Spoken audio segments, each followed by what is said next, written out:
주의 크신 은혜라. 한이 없는 주의 사랑 어찌 이루 말하랴. 자나깨나 주의 손이 항상 살펴주시고 모든 일을 주 안에서 형통하게 하시네. 몸도 맘도 연약하나 새 힘 받아 살았네. 물 붓듯이 부으시는 주의 은혜 족하다. 사랑 없는 거리에 나 험한 선길에 맬 때 주의 손을 굳게 잡고 찬송하며 가리라. 주님 다시 배울 날이 날로 날로 다가와. 무거운 짐 주께 맡겨 벗을 날도 멀잖네. 나를 위해 예비하신 고향 집에 돌아가 아버지의 품 안에서 영원토록 살리라.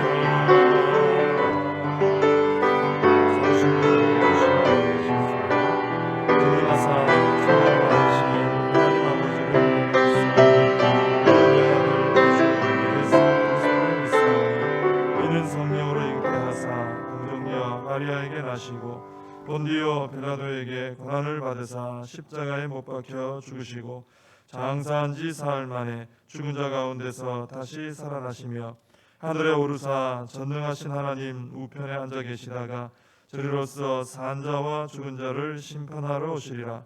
성령을 믿사오며 거룩한 공회와 성도가 서로 교통하는 것과 죄를 사하여 주시는 것과 몸이 다시 사는 것과 영원히 사는 것을 믿사옵나이다. 아멘.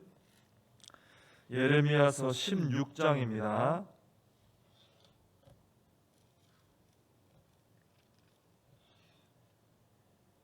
예레미야서 16장 1절부터 21절 마지막 절까지 제가 말씀을 봉독해 드리겠습니다. 여호와의 말씀이 또 내게 임하여 이르시되 너는 이 땅에서 아내를 맞이하지 말며 자녀를 두지 말지니라. 이곳에서 낳은 자녀와 이 땅에서 그들을 해산한 어머니와 그들을 낳은 아버지에 대하여 여호와께서 이와 같이 말씀하시오니 그들은 독한 병으로 죽어도 아무도 슬퍼하지 않을 것이며 묻어주지 않아 지면의 분토와 같을 것이며 칼과 기근에 망하고 그 시체는 공중의 새와 땅의 짐승의 밥이 되리라. 여호와께서 이와 같이 말씀하시되 초상집에 들어가지 말라. 가서 통곡하지 말며 그들을 위하여 애곡하지 말라. 내가 이 백성에게서 나의 평강을 빼앗으며 인자와 사랑을 제함이라.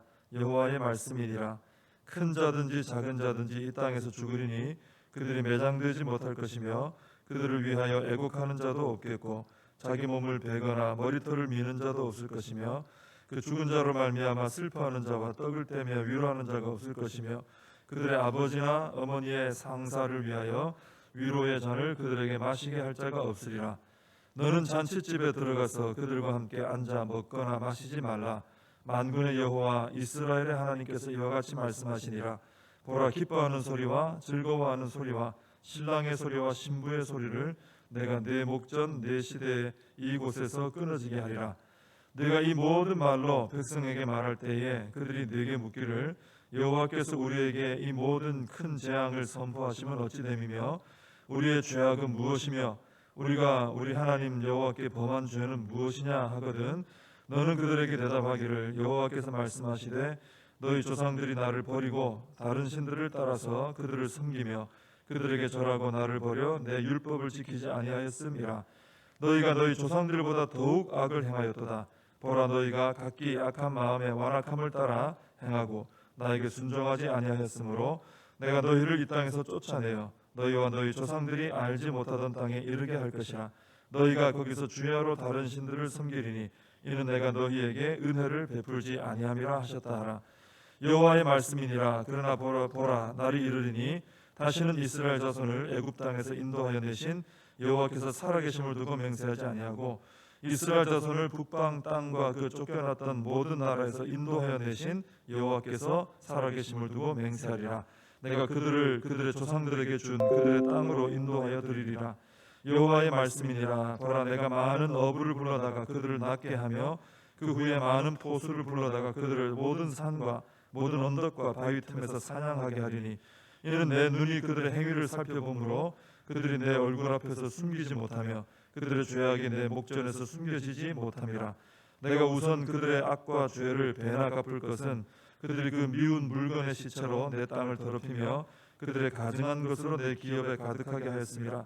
여호와 나의 힘 나의 요새 환난 날의 피난처시여 민족들이 땅 끝에서 주께 이르러 말하기를 우리 조상들의 계승한 바는 허망하고 거짓되고 무익한 것뿐이라. 사람이 어찌 신 아닌 것을 자기의 신으로 삼겠나이까 하리이다. 여호와께서 이르시되 보라, 이번에 그들에게 내 손과 내 능력을 알려서 그들로 내 이름이 여호와인 줄 알게 하리라. 아멘.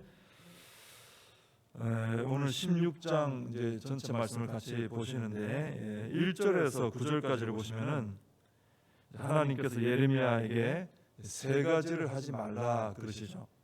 첫째는 2절에 보면은 아내를 맞이하지 말고 자녀를 두지 말라 그러십니다. 결혼에 대한 것이죠. 결혼하지 말라. 둘째로 5절에 나오는 것처럼 이제 초상집에 들어가지 말라. 셋째는 8절에 보면 잔치집에 들어가지 말라 그러십니다.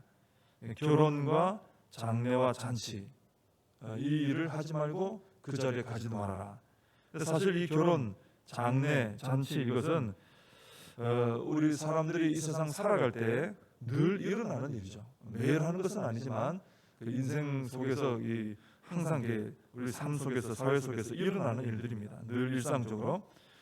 근데 이제는 그런 일을 하지 말고 그런 자리에 가지도 말라 하시는 거예요. 왜? 심판이 임하게 되면은 결혼을 통한 축복들도 다 끊어지고 장례 자리에서 받게 되는 위로도 다 사라지고 잔치를 통한 즐거움과 기쁨도 다 끊어질 것이기 때문에 이젠 그것이 소용이 없다, 의미가 없다 이런 말씀이죠. 이런 이 일상생활 속에서 누리는 위로와 기쁨과 축복들은 5절 마지막에 나오는 것처럼 하나님의 평강과 인자와 사랑이 부어질 때 누려지는 것들입니다. 쉽게 말하면 하나님의 은혜 안에서 누려지는 것들이다라는 거죠. 근데 이제 유다 땅에서는 하나님의 이 평강이 사라지고 이제 인자와 사랑이 사라질 것이기 때문에 이 일상 속에서 누리는 기쁨과 축복과 위로도 다 사라지게 된다. 그런 의미의 말씀입니다. 우리가 보면 우리 하나님께서 우리를 향해서 사랑과 긍휼과 자비와 오래 참으심 이런 은혜를 베풀어 주시거든요. 늘 베풀어 주시는데 이런 것들은 평소에 우리가 막 크게 느끼면서 살아가지 못합니다. 있기는 분명히 있죠. 하나님의 사랑과 긍휼과 자비, 오래 참으심이 늘 우리에게 임합니다. 근데 우리가 그걸 매 순간 느끼면서 이렇게 크게 느끼면서 이렇게 살아가지 못하죠. 그런데 이것이 사라지면 우리가 이게 얼마나 큰 건지 알게 됩니다. 하나님의 사랑이 거둬지고 하나님의 긍휼 베푸시는 게 중단되고 하나님의 자비나 오래 참으심 이런 것이 중단이 되면은 이 하나님의 은혜가 멈춰버리면 그 자리가 지옥과 같은 자리가 되는구나. 그제서야 우리는 깨달을 수 있게 되는 거죠. 있을 땐 잘 못 느끼는데 사라지면 이게 결정적인 것을 알게 됩니다. 마치 이것은 평소에 햇빛과 공기의 고마움을 모르고 우리가 살아가지만, 그죠? 지금 우리 숨 쉰다고 이 공기 너무 감사하다, 해가 떴다고 해가 너무 감사하다, 날마다 그러진 않잖아요. 잘 모르고 살아갑니다. 근데 만약에 햇빛이 사라지고 공기가 사라지고 하면 우리는 살 수가 없죠. 그때 이제 소중함을 깨닫는 것이죠. 그것과 같은 것입니다. 사람들은 잘 느끼지 못하지만 하나님께서 이 세상을 향해 부어주시는 이런 은혜들, 하나님의 일반적인 은혜들 포함해서 사랑과 자비와 긍휼과 오래 참으심 이런 것들을 제거해 버리시면은 이 세상은 즉시 사망의 자리가 되고 마는 것입니다. 그래서 우리는 내가 하루하루 살아가는 것이 전적인 하나님의 은혜 덕분인 것을 알아야 됩니다. 난 하나님의 은혜를 잘 모르겠다, 뭐가 사랑인지 모르겠다 그러지만 이게 제거해 버리면 이제 정말 큰일 나는 거예요. 사실 우리는 그 은혜 안에 살고 있습니다. 은혜 덕분에 살고 있는 것입니다. 그래서 우리는 이 은혜에 감사하며 살아야 되는 것이죠. 근데 이 은혜가 언제 이렇게 사라지게 되느냐? 오늘 보시는 것처럼 유다 백성들처럼 지속적으로 우상 숭배하고 지속적으로 불순종하고 지속적으로 말씀에 대한 거절하는 마음을 가지고 살아가면은 그럼 결국은 때가 되면은 심판과 함께 이런 하나님의 은혜가 끊어지게 되는 것입니다. 이 죄가 결국은 하나님의 은혜를 끊어버리게 되는 그런 역할을 하는 것이죠. 그래서 우리는 항상 내가 하나님의 그 풍성한 은혜와 사랑과 자비와 오래 참으심 그 안에서 내가 살아가고 있구나, 이걸 알고 우리가 감사를 해야 되고요. 이런 것들이 내 삶에서 줄어들거나 끊어지거나 하지 않도록 죄악에 거하는 삶이 아니라 거룩한 삶을 살아가야 할 줄로 믿습니다. 10절에 보면요, 유다 백성들이 그럽니다. 하나님을 향해서 우리가 뭘 잘못했다고 그럽니다. 하나님 자꾸 심판 얘기를 하시니까 뭐 결혼과 뭐 장례와 이런 그 잔치에 가지 말아라 하면서 막 이런 얘기를 하시니까 뭐가 우리가 뭘 그렇게 잘못했다고 이렇게 재앙을 선포하시느냐 이렇게 질문합니다. 그러니까 유다 백성들은 그렇게 오랫동안 하나님 앞에 불순종과 패역과 우상숭배와 이런 죄를 지어 와놓고도 지금 정작 그들이 무슨 죄가 있는지 모르고 있어요. 죄에 대해서 아무것도 모르겠습니다. 이것은 유다 백성들이 영적으로 완전히 굳어져 있는 상태인 것을 보여주는 거예요. 모르는 거죠. 죄에 완전히 빠져 있으면서도 우리가 무슨 죄를 지었냐 이렇게 나오는 것입니다. 영적으로 깨어 있는 사람, 또 영적으로 부드러운 심령을 가진 사람들의 특징은 죄에 대해서 굉장히 민감하다는 거예요. 남들이 이게 뭐 죄라고 그렇게 고통스러워해 할 정도인데도 이 아주 영적으로 깨어 있고 부드러운 심령 가진 사람들은 조그마한 게 뭐 하나 이 죄가 생겨도 아주 괴로워합니다. 아주 민감해지죠. 근데 영적으로 잠들고 굳어질수록 자신에게 있는 그 죄를 깨닫질 못해요. 이게 뭐 죄인가? 유다 백성들처럼 그렇게 하게 되는 거죠. 그래서 우리는 거룩한 삶을 살아가기 위해서는 우리가 이 죄에 민감한 게 필요합니다. 사실은 죄에 대해서 심각성을 알고 죄에 대한 민감함을 가져야 사실 거룩해질 수 있잖아요. 모르면 자꾸 짓게 되니까. 그래서 우리는 내 영혼이 내 심령이 또 내 영혼이 죄에 대해서 민감할 수 있도록 우리가 늘 영혼이 깨어 있도록 관리를 해야 되고 내 마음같이 부드러운 이런 땅과 같이 잘 갈아엎어져 있도록 우리가 늘 관리를 해야 되는 것입니다.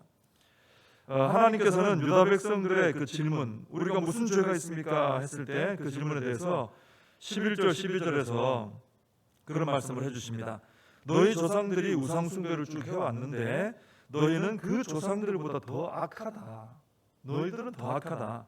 그래서 심판을 내가 말하는 것이고 이방 나라로 쫓아낸다고 하는 것이다. 그렇게 말씀해 주십니다. 이걸 볼 때 유다 백성들은 자기 죄를 몰랐어요. 뭐 우리가 죄 지었다고 그러십니까? 우리 잘 살고 있는데 이런 말을 한 거죠. 근데 하나님은 유다의 죄를 정확히 알고 계시다는 겁니다. 근데 우리도 그렇습니다. 우리는 잘 모를 때가 있습니다. 내가 무슨 죄가 있는지. 근데 하나님은 정확히 우리의 죄를 알고 계시다는 거예요. 그래서 내가 좀 더 내 죄를 잘 회개하고 정리하고 하나님 앞에 좀 더 거룩한 삶을 살고 싶다는 마음이 있는 분이라면은 내가 생각하는 죄하고 하나님이 보시는 죄가 다르단 말이죠. 하나님 더 정확히 깊이 보십니다. 그래서 우리가 내가 좀 더 거룩한 삶을 살고 싶다, 죄를 잘 좀 처리하고 살고 싶다 그러면은 하나님 앞으로 가서 하나님의 말씀을 듣고 하나님 앞에 기도하는 생활을 열심히 해나가야 되는 거예요. 하나님께서 말씀을 통해 또 성령님을 통해 내가 미처 알지도 못했던 것까지 깨닫게 하시고 보여주시는 거죠. 그럼 회개하고 끊어버린다면 우리가 좀 더 거룩한 삶을 살아갈 수가 있게 되는 것입니다. 그 다음에 하나님은 16절에서 18절까지 말씀을 통해서도 유다 백성들의 죄를 또 언급하십니다. 뭐 너희들이 죄가 없다고 하시면서 말씀하시는 거죠. 유다 백성들의 죄가 하나님의 목전에 있다 그러십니다. 거기 보면 그래서 그들의 악과 죄를 배나 갚겠다 이런 말씀하시죠. 그리고 이렇게 배나 갚으시는 이유는 유다 백성들이 우상으로 하나님의 땅을 더럽히고 하나님의 기업에 가득하게 했기 때문에 분명히 하나님의 땅인데 하나님의 기업인데 하나님 눈으로 보실 때 거기에 유다 백성들이 만들어 놓은 우상들이 가득한 거예요. 너희가 내 목전에 악을 행했다 이거죠. 그래서 여기서 우리 한 가지 하나님에 대해서 알게 되는 것은 하나님께서는 우상이 하나님의 땅과 기업에 가득한 것을 매우 싫어하신다는 거예요. 그렇기 때문에 우리는 우리 마음과 우리의 삶에 악한 것들이 자리 잡지 못하도록 해야 된다는 것이죠. 또 우리의 어떤 우리 입술에도 악한 이 말들이 오갈 수 있거든요. 또 우리의 눈으로도 악한 것을 바라볼 수 있다는 것이죠. 우리의 삶에도 우리의 마음에도 또 우리 입술에도 우리의 눈에도 우리 모든 것에 이 악한 것이 자리를 잡지 못하도록 해야 된다는 것이죠. 왜? 하나님께서 하나님의 백성된 우리, 그죠? 성령님을 모신 성전된 우리의 몸이, 우리의 삶이 악한 것으로 채워지는 것을 매우 싫어하시기 때문에 하나님의 이 마음을 좀 더 우리가 잘 안다면 우리가 하루하루 살아가면서 악한 것으로 내 삶이, 내 몸이 가득 차지 않도록 또 사용되지 않도록 참 주의를 하게 되겠죠. 우리 하나님께서 무엇을 가장 싫어하시는가, 오늘 이 말씀을 통해 또 한 번 더 생각하고 좀 더 우리의 삶이 또 우리의 몸이 하나님의 거룩한 일을 위해서 쓰임 받는 그런 삶이 되어야 하겠습니다. 근데 이렇게 오늘 본문도 예레미야서는 계속 그렇습니다. 여지없이 죄에 대해서 심판에 대해서 쫙 얘기가 많이 나오죠. 근데 그러는 중에 14절과 15절은 마치 그 오아시스 같은 그런 말씀이에요.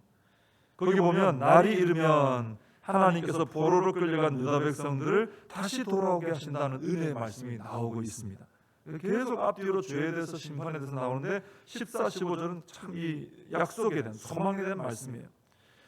그래서 이제까지는 유다 백성들이 출애굽하게 하신 하나님의 이름으로 맹세했다면, 출애굽의 은혜를 기억하며 살아왔다면 앞으로 포로 귀환 후에는 이제 심판받고 이제 잡혀가죠. 그 후에 포로 귀환이 된단 말이에요. 돌아온단 말이죠. 땅으로. 그 후에는 이 포로 생활에서 돌아오게 하신 하나님의 이름으로 맹세하게 될 것이다. 이렇게 말씀하십니다. 이 말씀은 포로 생활에서 돌아오는 그 감격이 이제는 출애굽의 은혜를 덮어버릴 정도로 큰 감격과 은혜가 될 것이다. 그런 말씀이에요. 이런 은혜를 체험하게 해주겠다는 거죠, 하나님께서. 여기서 우리는 또다시 깨닫게 되는 것이 있습니다. 유다 백성들을 무섭게 심판하시는 하나님의 이 의도가 완전한 파멸이 아니고, 미워서 그냥 확 죽여버리는 이런 파멸이 아니고 재창조와 회복의 목적을 둔 일이다라는 것을 알 수 있어요. 지금 무너뜨리지 않으면 안 될 정도로 악해졌기 때문에 일단 무너뜨리고 다시 짓는 거죠. 하나님이 하나님의 이스라엘 백성들을 심판하시는 이유는 재창조하시려고 회복하시려고 하시는 것입니다. 그래서 출애굽의 은혜로 살아가게 하신 하나님께서는 이제 포로 생활 이후에는 포로 생활에서 돌아오게 하신 은혜로 살아가게 하실 계획을 가지고 계시는 거예요. 어쨌든 이 백성들이 하나님의 은혜 가운데 살아가게 하시려고 그 계획을 가지고 지금 그 첫 단계로 무너뜨리는 일, 심판을 행하시려고 하는 것입니다. 우리의 죄가 깊고 심판이 아무리 두려워도요, 하나님의 은혜보다 더 클 수는 없다는 것입니다. 그래서 하나님의 은혜는 우리의 죄도 덮고 심판의 두려움도 덮어버리고 새로운 소망 가운데 살게 하는 힘이 되는 것입니다. 완전히 죽은 것 같은 상태가 돼도 하나님의 은혜 가운데 다시 회복되고 다시 출발할 수 있게 되는 것이죠. 그래서 우리는 항상 하나님의 은혜를 사모해야 되는 것입니다. 하나님의 은혜가 저에게 부어지게 해주시옵소서. 하나님의 은혜가 날마다 풍성하게 체험되어지게 해주시옵소서. 그 하나님의 은혜 가운데 살 때 우리가 소망을 가지고 살아갈 수 있다는 것입니다. 오늘 이 말씀을 통해서 다시 한번 하나님의 은혜를 간구하시고 그 은혜 가운데 소망을 가지고 살아가시기를 바랍니다. 기도하겠습니다. 하나님 아버지, 이스라엘 백성들 오랫동안 죄를 짓고 이제는 하나님께서 무너뜨려야만 새로 시작할 수 있는 단계가 되었습니다. 그래서 하나님 계속해서 심판의 말씀을 얘기하시지만 그것은 완전한 파멸을 위한 말씀이 아니고 그들을 새롭게 창조하시고 새롭게 회복시켜서 다시 더 이전보다 더 놀라운 은혜 가운데 그들이 소망을 가지고 살아갈 수 있게 하시려고 심판을 행하시는 것을 깨닫게 됩니다. 하나님 아버지의 은혜가 얼마나 큰지 다시 한번 깨닫게 하여 주옵시고, 날마다 우리가 느끼지 못했지만 하나님의 은혜 아니면 살 수 없다는 것도 깨닫게 해주시고, 그래서 하나님의 은혜 가운데 소망을 가지고 살아갈 수 있도록 날마다 하나님의 은혜를 사모하며 살아가는 저희들이 되게 하여 주시옵소서. 예수님의 이름으로 기도하옵나이다. 아멘. 주님과 주신 기도로 예배를 마칩니다. 하늘에 계신 우리 아버지여, 이름이 거룩히 여김을 받으시오며 나라의 임하옵시며 뜻이 하늘에서 이룬 것 같이 땅에서도 이루어지이다. 오늘날 우리에게 일용할 양식을 주옵시고, 우리가 우리에게 죄진 자를 사하여 준 것 같이 우리 죄를 사하여 주옵시고, 우리를 시험에 들게 하지 마옵시고 다만 악에서 구하옵소서. 대개 나라와 권세와 영광이 아버지께 영원히 있사옵나이다. 아멘.